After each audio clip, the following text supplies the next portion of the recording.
the smallest escort in the room. The Hall of Accord was designed to intimidate. It always had been. Vast vertical tiers rose like carved cliffs, each level crowded with representatives of empires that had survived by conquest, consumption, or cunning.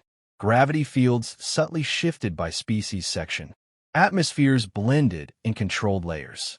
Light bent through crystalline arches so that every speaker appeared larger, more imposing, more important than they truly were. This was where wars were approved, often long before the first shot was fired. At the center dais, the invasion charter of Sol, 3 hovered in shimmering glyphs. Earth, a blue-green death world with inconvenient gravity, unstable tectonics, and a native species that had only recently figured out faster-than-light communication. The numbers were clear. Projected resistance, minimal. Expected occupation time, 6 planetary cycles. Casualties, acceptable. The vote was a formality, which was why the chamber grew noticeably quieter when the human delegation entered. There were only 2 of them.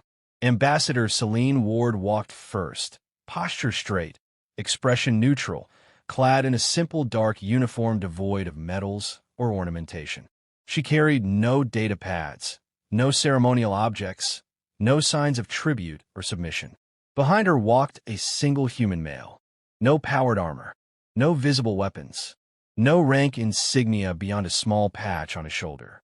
He moved with unhurried precision, boots striking the polished floor softly, eyes constantly shifting, not nervously, but methodically. He cataloged exits, counted delegates, adjusted his path by centimeters to remain half a step behind and to the right of the ambassador. Several alien observers frowned.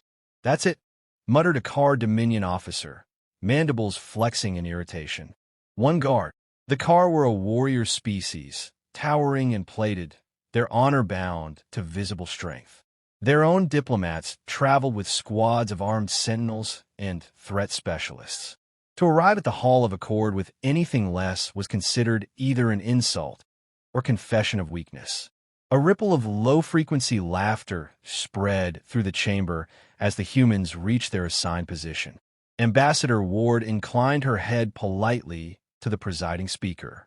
Representative of Earth, the speaker intoned, their voice amplified through 12 atmospheric layers.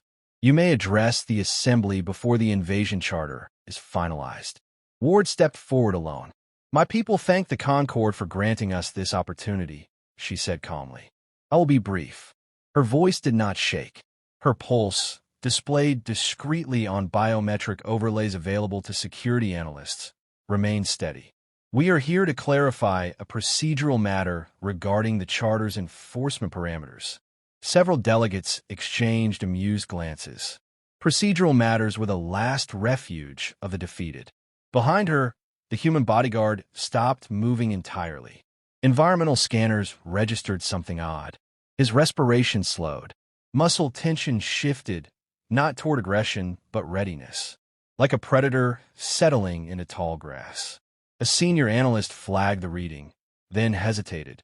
"Clarify," the speaker said. Ward gestured subtly to the projection. Section 9. Retaliatory Authority. Specifically, the clause that defines proportional response in the event of diplomatic harm. The laughter died down. That clause was rarely discussed publicly. "You anticipate harm?" asked a delegate from the Threx Combine, their voice dripping with synthetic curiosity. "No," Ward replied. "We planned for it." A faint murmur rippled through the tiers. She continued. "According to Concord law, any injury or death of an accredited diplomat grants their homeworld full latitude in response, unrestricted by escalation limits." "That is correct," the speaker said cautiously. Ward nodded once. "Then Earth simply wishes to confirm that this protection extends to our diplomatic staff while present in this chamber." "It does," the speaker replied, "as it does for all member species." "Excellent," Ward said. She paused, then added, "including protection enforced by their assigned security personnel." Several eyes turned, not to Ward, but to the human behind her. For the first time since entering the hall, he lifted his gaze fully, meeting the collective stare of 100 alien species without expression. His eyes were dark, focused, utterly unremarkable, and somehow unsettling because of it. "And this individual?" the Car War leader asked, gesturing dismissively. "This is Earth's security detail." "Yes," Ward said. "This is Sergeant Daniel Reyes." Reyes did not acknowledge the attention. His hands remained relaxed at his sides. "A single unaugmented organism," the Car leader scoffed. "You send one fragile being to guard your voice in a hall of empires." Ward smiled faintly. Not proudly, not defensively. "Sergeant Reyes is here to ensure I return home safely," she said. That was all. No threats, no boasts, no warnings. Yet several threat assessment systems across the chamber recalibrated themselves without being prompted. One junior analyst whispered, "Why does his stress index read lower than baseline?" Another frowned at their console. "He's not afraid." "Of us," someone scoffed. "No," the analyst said slowly. "Of anything in this room." The speaker cleared their throat. "The clarification is noted. The vote will proceed shortly."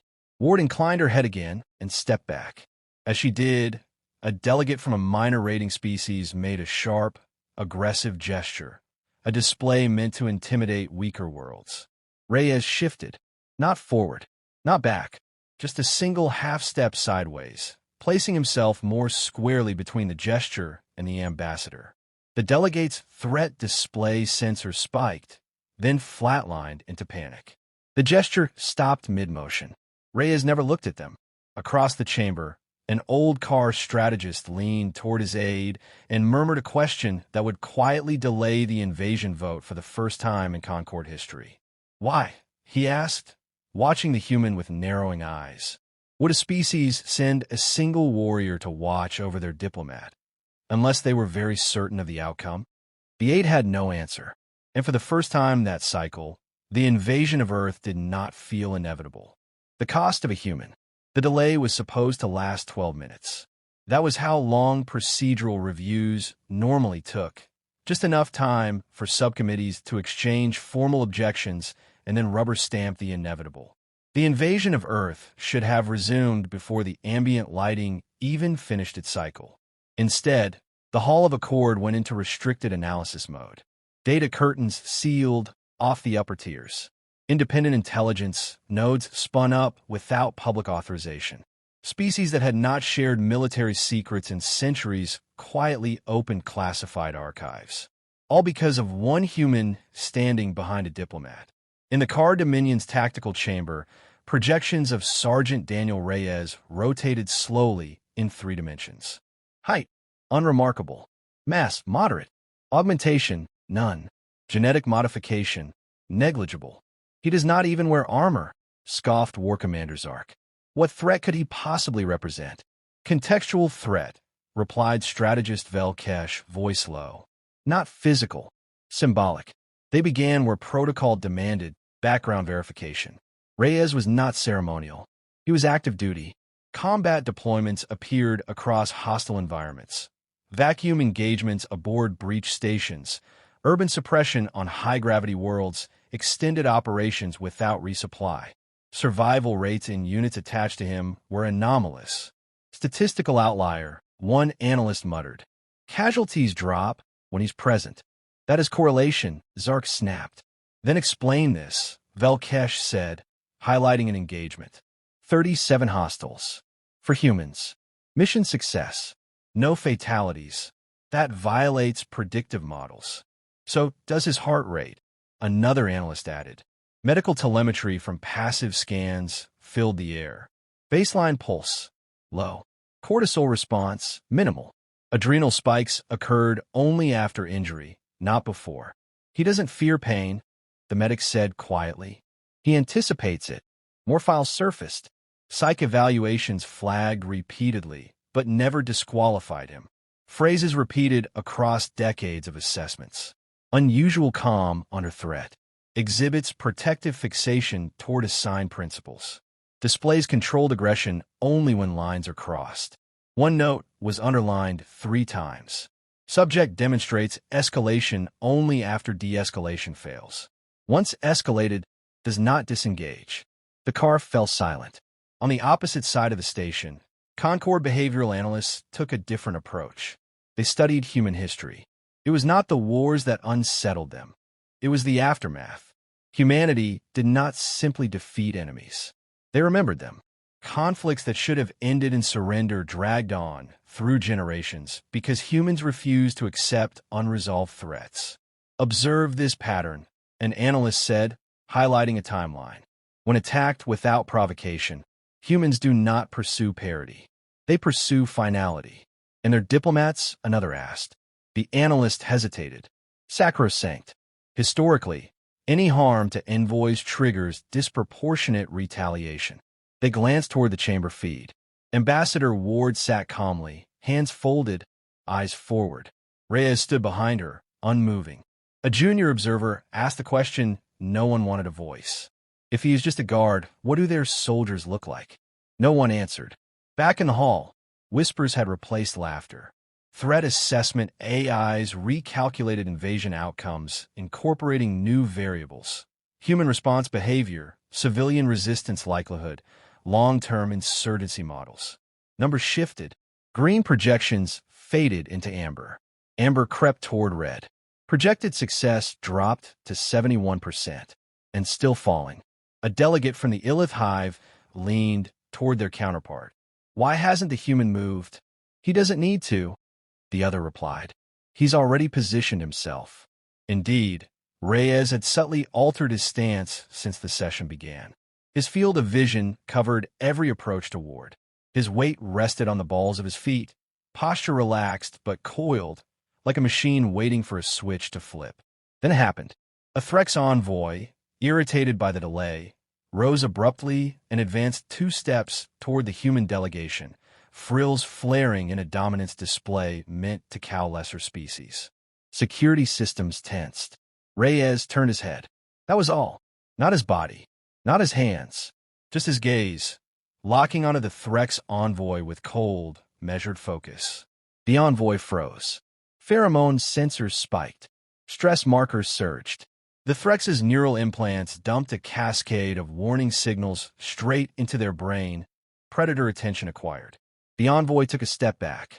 Reyes looked away. No alarms sounded. No guards intervened. The incident was over in less than 2 seconds. But the damage was done. Did he just deter them? A Concord observer whispered. He didn't threaten, another replied. Evaluated. The invasion simulation updated again. 63%. In the car tactical chamber, strategist Velkesh finally spoke the thought that had been forming since the human arrived.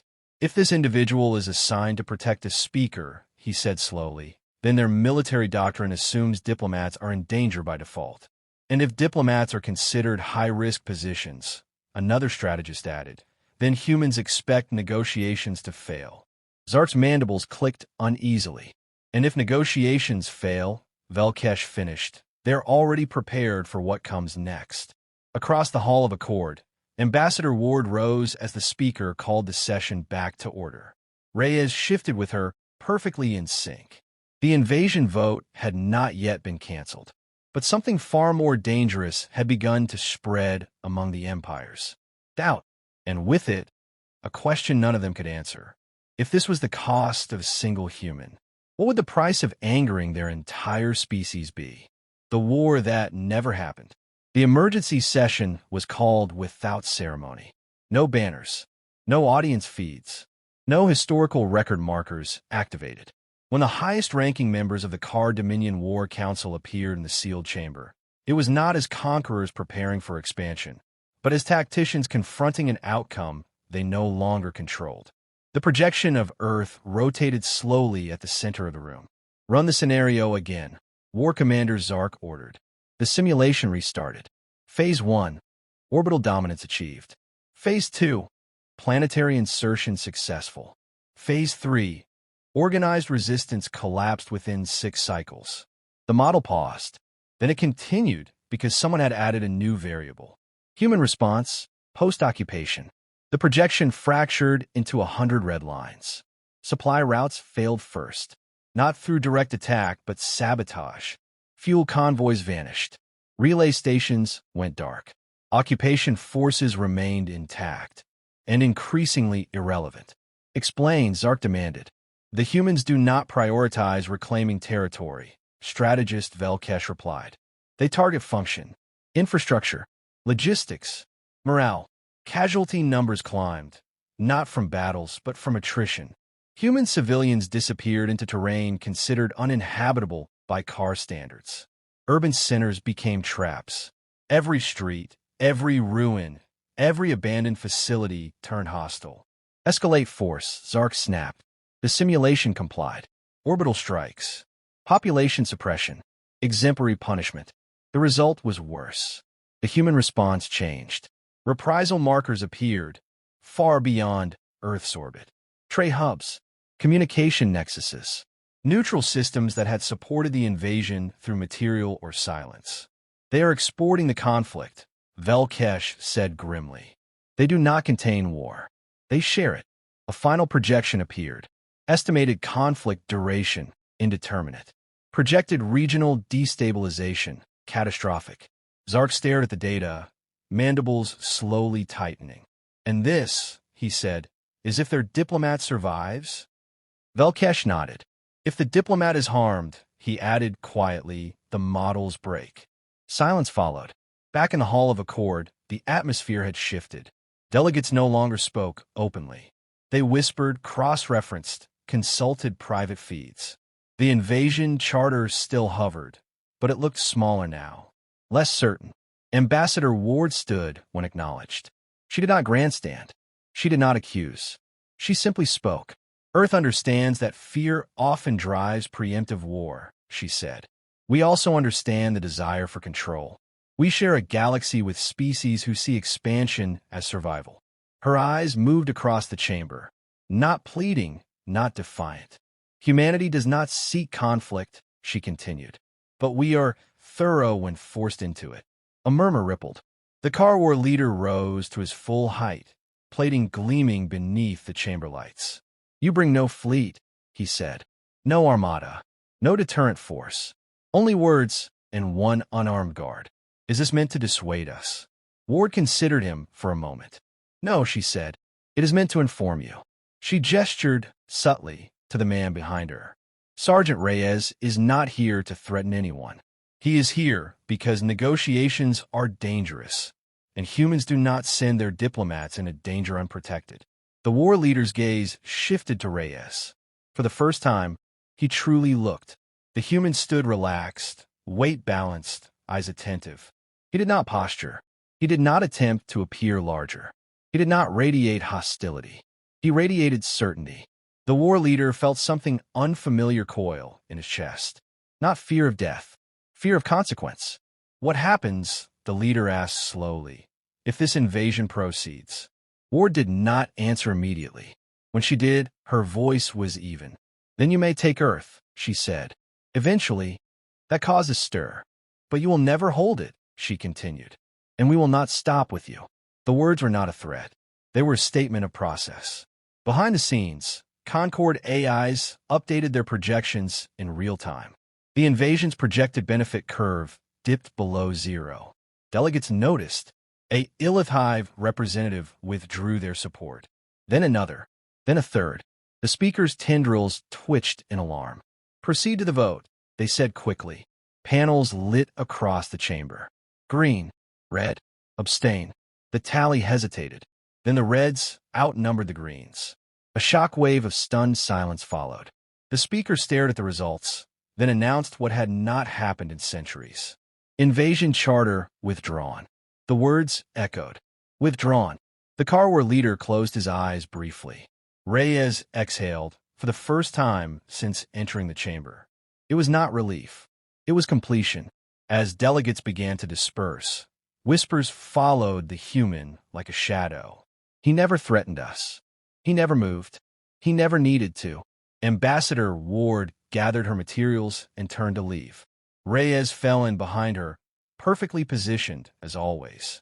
Behind them, an entire war unraveled, not because it was unwinnable, but because no one wanted to discover how humans finished them. Humanity's reputation. The Hall of Accord emptied faster than it ever had after a failed invasion vote. Delegates did not linger to exchange pleasantries or negotiate compensations. They departed in silence, entourages tight, security protocols elevated. War councils across the Concord activated emergency reviews, not to plan attacks, but to revise assumptions. The invasion of Earth had not been defeated. It had been abandoned.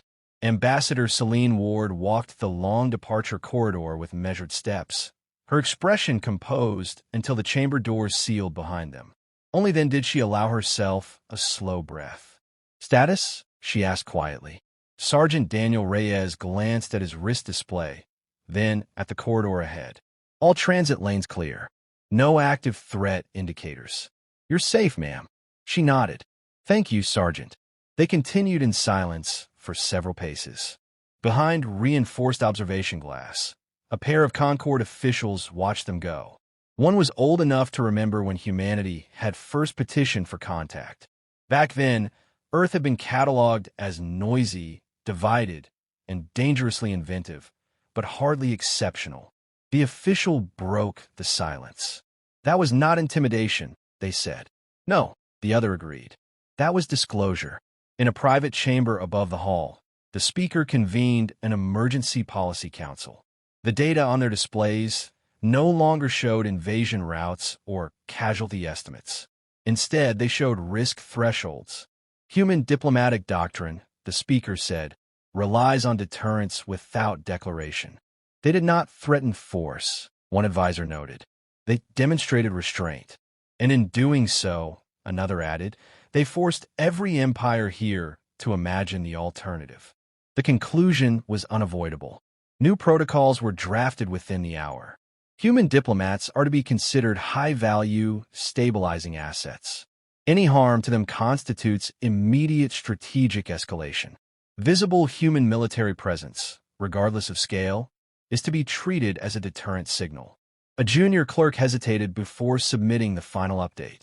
"Classification for humanity?" they asked. The speaker studied the designation options, then selected one rarely used. Strategic Deterrent Species. Back aboard the Concord transit platform, Ambassador Ward prepared for departure. The human vessel awaiting them was small by Galactic standards, sleek, efficient, unadorned. A senior Concord liaison approached, flanked by aides. "Ambassador Ward," they said carefully, a question, off the record. Ward turned, polite as ever. "Of course. The presence of your bodyguard," the liaison said, glancing briefly at Reyes. "Was that deliberate?" Ward considered the question. "No," she replied. "Necessary." The liaison blinked. "Necessary? Diplomacy is dangerous," Ward said simply. "History has taught us that." They hesitated, then asked, "Was he instructed to intimidate?" Ward smiled faintly. Sergeant Reyes was instructed to do his job. The liaison nodded slowly, unsettled. As they turned away, Reyes finally spoke, his first words to a non-human since arriving. "Ma'am," he said quietly, boarding windows open. Ward inclined her head. "Let's go home."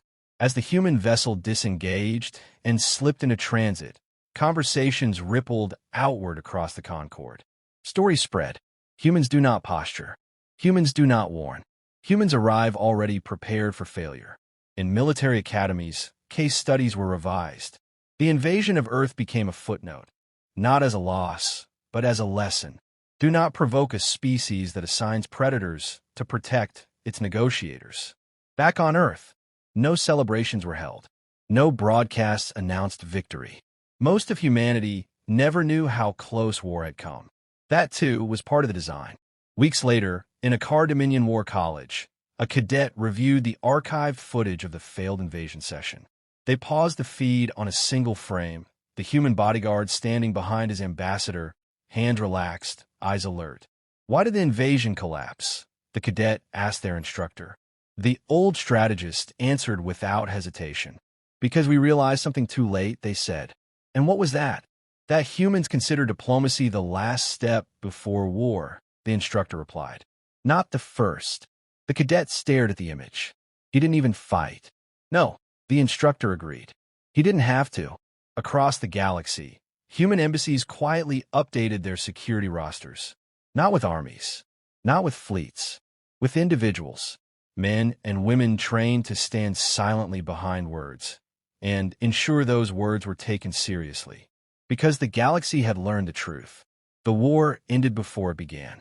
Not because humanity was weak, but because everyone else understood, at last, what would happen if humans were forced to finish one.